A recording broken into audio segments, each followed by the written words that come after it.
Now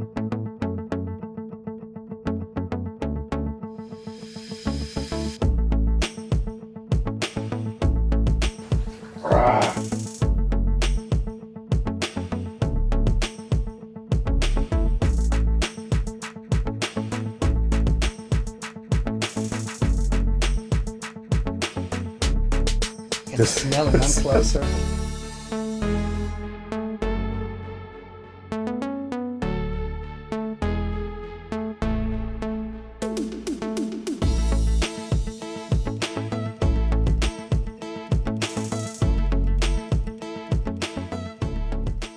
Welcome back, artists. Hope you're all doing well. I had planned on shooting this outdoor like the previous video, but unfortunately the weather's not cooperating today, so we're back in the studio, and what I'm going to do today is we're going to expand upon some of the previous videos with doodling, sketching, and I'm going to incorporate the perspective videos and kind of show you some techniques. I wouldn't really call them tricks, but some techniques that you can play around with and kind of enhance upon your doodling skills. Keep in mind that doodling and sketching are really just a way for the mind to aimlessly capture a visual. So these are not intended to be finished drawings. They're intended to be fun and to increase your ability and to sketch and doodle, but also to see and observe the world around you.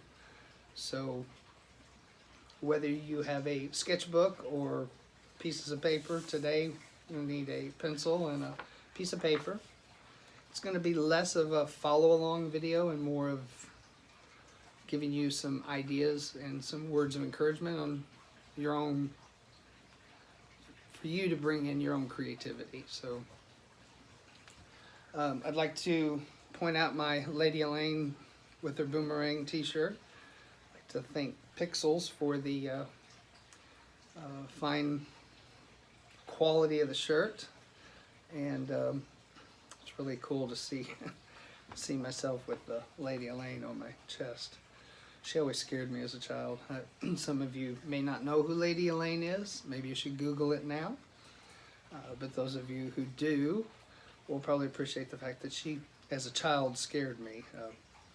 I think I had a neighbor or two who reminded me of her, or she reminded me of the neighbor, whichever that would be. So we're also going to add a couple extra segments in the future, in this episode and future episodes, where I'm going to share some of my own previous work and some of my interviews with a series I've been working on called the Marion Landmark series. So I thought that'd be a good way to stitch those into some of these videos. I'd like to let it be known that yes, I know can be pretty dorky. That's okay. I'm a weird fella, and I accepted that long ago, and I've actually learned to embrace it. So if you see me as dorky, that's fine. Just know it's not a surprise to me. So I think let's cut to the first video, which I'm going to pull out my sketchbook and use the GoPro and the little tripod and kind of show you again, like I said, some techniques, tricks if you want to say, some things I've learned over the years, and maybe you can take those and expand upon your own doodling skills. So here goes the dorky moment. Let's take a closer look. Okay, in the first few videos we talked about perspective drawing, we talked about value scales, and we also talked a little bit about pencils and papers and that sort of thing. So today what we're going to do is take those and mix them with some shading, shadows, some texture, that sort of thing. So you can take the previous lessons or the previous things you've learned in the previous videos and apply those to some real-world observations. So let's get started. I'll put on my trusty glasses again, like I do every time, and pull out the little GoPro. I'm going to say thank you to Peter and Melanie again. And that is ready to go. So the first thing that you want to do is realize that when you're drawing from life, real life, or as it's known, life drawing, anything is game.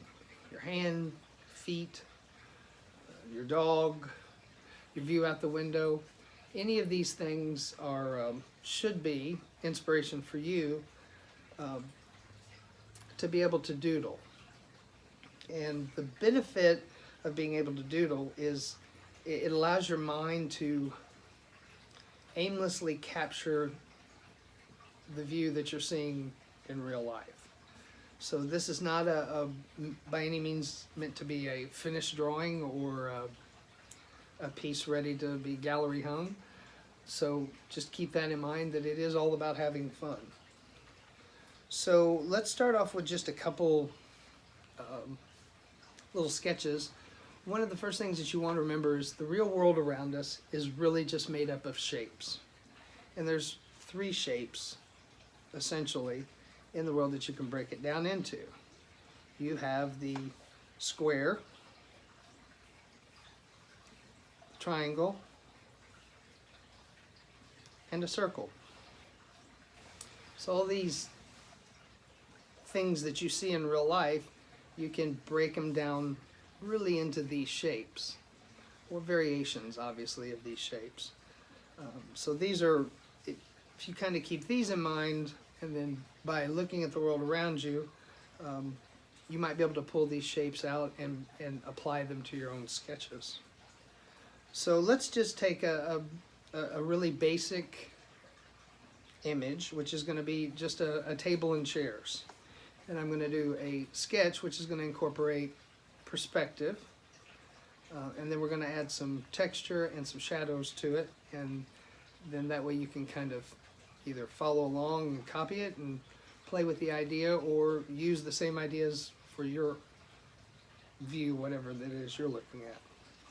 So I'm going to get a different piece of paper here. So we'll just turn that backwards. Okay, so normally what I do is I always want to take into consideration the composition of my paper. So I had a professor years ago who would say, you know, come in a average amount, an inch, half inch, and just give yourself a little bit of a frame. So it's not to say that you can't go outside of that frame. In fact, many artists like to break that rule of a border. So it can be your intention, but in this case, it just kind of gives things a nice breathing room around the edges. So we'll start with a little border around the edges, and as I said, we're going to do a table and chairs, just a real simple. So again, we're sketching very quickly. So let's do our chair. This is the seat of our chair. And remember, when you're doing sketching, it's not about hard lines. It's simply about capturing capturing the shape. You can always go back in and refine it later. You don't have to get your lines perfectly. So there's my chair, and we're going to have it next to a table.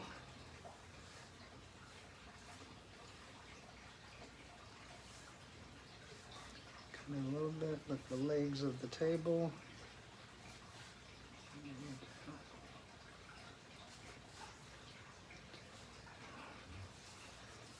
Okay. So here we have just the basic forms for the table and chair.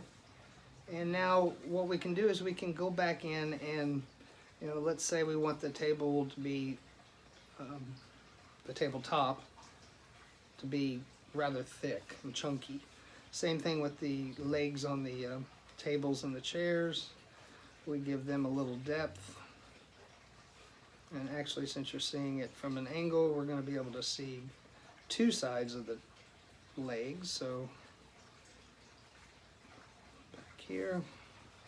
Same thing with the chair. You'll see both sides. Again, remember, we're just having fun. This is not meant to be a finished work of art. So I'm going to actually put some slats in the back of the chair so that we have a little bit of a see-through, and same thing on the chair. We'll give it a little bit of thickness to the seat.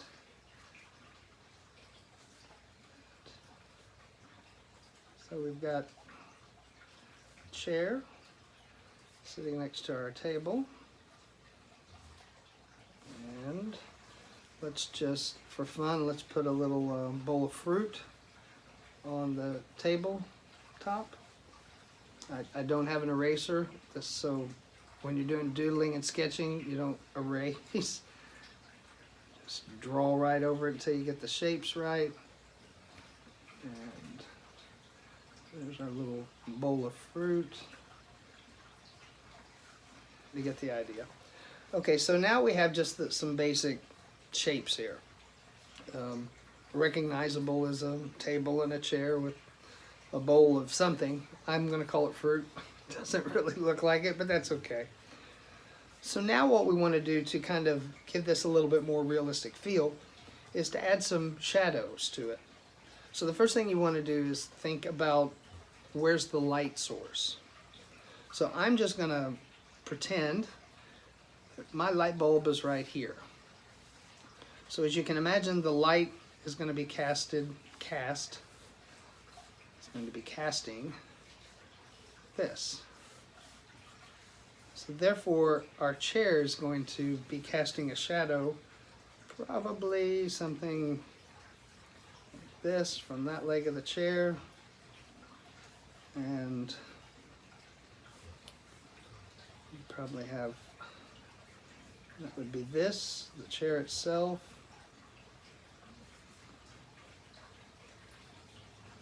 And you can have the same thing from the back legs.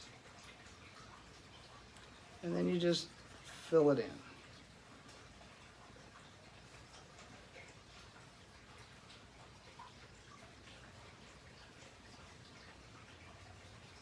Same thing with the table.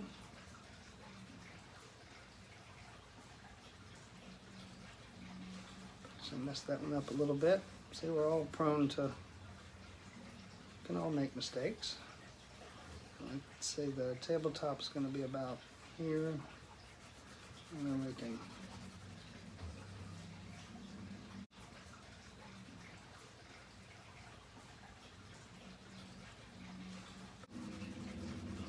so now you're beginning to see some shadows. Same thing along the chair. This side of the chair would be darker. So same thing with the back of the back leg. Probably see these in shadow. So there we have a table and chairs with a light source, and what we're doing now is we're just creating an environment where we're not only looking at objects, but we're actually looking how those objects interact with light sources and shadows. This is, again, very sketchy. Now you can either take this drawing and refine it with sharper lines, or maybe you're going to do it in pen, but this can at least give you the starting of something, a new creation. So let's try another one, and in order to do that, we're going to have to switch to a different video. Thank you, Harley. On that, take us out. Okay, so now you can follow along and create your own items, whether it be a table and chairs or maybe something else that you choose to draw. But now you can kind of take those same ideas and start your own sketchbook with one of your first sketches, doodles, and play around with light sources and how those items would cast shadows. So why don't you give that a try, and what we'll do in the next segment is we'll play around with some landscape ideas, maybe a forest. So it kind of brings me to an idea, which is I can share now a video with you of a piece that I created some time ago. It's called The Old Bridge, and it is a completely made up out of my own little simple mind. It's kind of an amalgamation of places that I've seen either in real life or somewhere, either photographs or movies, television. So let's cut to that now, and you can kind of watch a little bit of me in action with another piece.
Over the last several weeks of creating these videos and sharing with you, I've received a good number of messages from you with both words of encouragement and inspiration, and for that I thank you.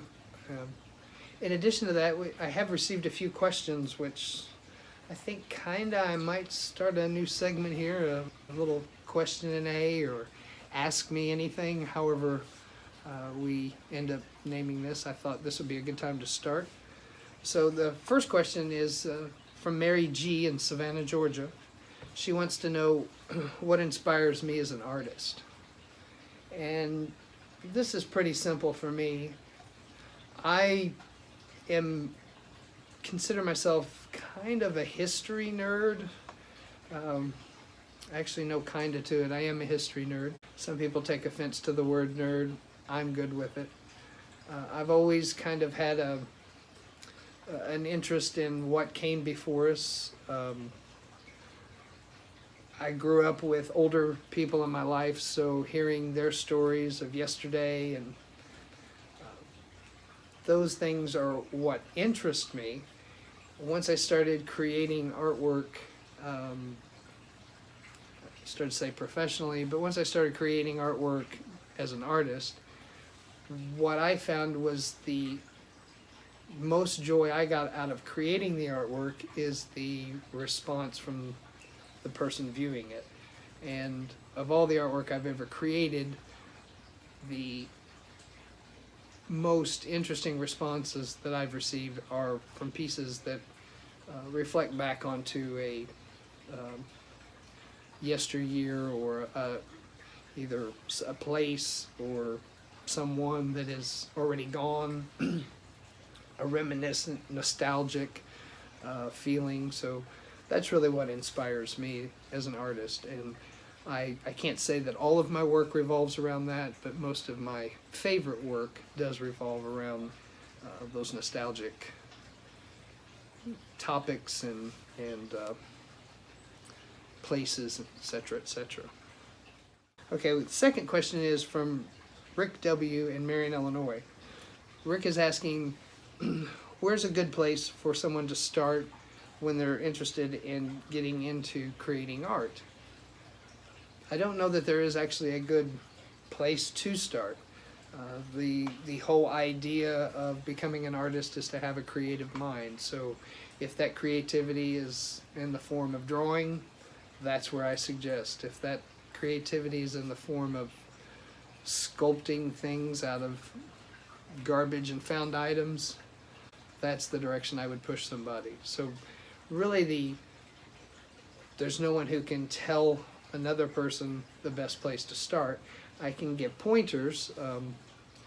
Most people can get pointers on places that you can experiment with, but as far as the best place for an artist to start, I think that really just lies in what generates their interest. Okay, so we'll take one more question. Is from Rob A. in Philadelphia. And Rob says, I've noticed you work in several art mediums. Is it better to focus on just one medium, or are there benefits to mixing it up? Again, I don't know that there is a hard, fast answer for this question, or even this idea. As a graduate of the Savannah College of Art and Design, one of the benefits that I had studying through the curriculum through my time there was that they require students to take classes, intro classes, but take classes that are outside of their major. So say a photography major, in order to get that degree, would have to take a number, I don't remember the number, but they would have to take a number of intro courses in other fields. So maybe it'd be painting or illustration, whatever it is that they may choose. It gives them a little introduction into another medium. That is something that has stuck with me since my time at Savannah College of Art and Design, and that introduction to so many different mediums, I could list them all, but we'll just leave it at a lot of different mediums. So now that I'm working as a professional artist, what I find is stretching into all those different mediums. Number one, it keeps me from getting too bored with one particular medium or genre. And number two, sometimes I will find that a technique that works in one medium can be applied to another medium in a really interesting way. So there's always cross-learning. There are items in which I do mix my mediums. Generally that's on a 2D surface, but I do mix my mediums at times. So again, there is benefits to mixing it up, Rob. And then on the other hand, there are benefits to mastering one's medium, one's preferred medium. So it's however you want to go about it. Okay, those are all the questions for today.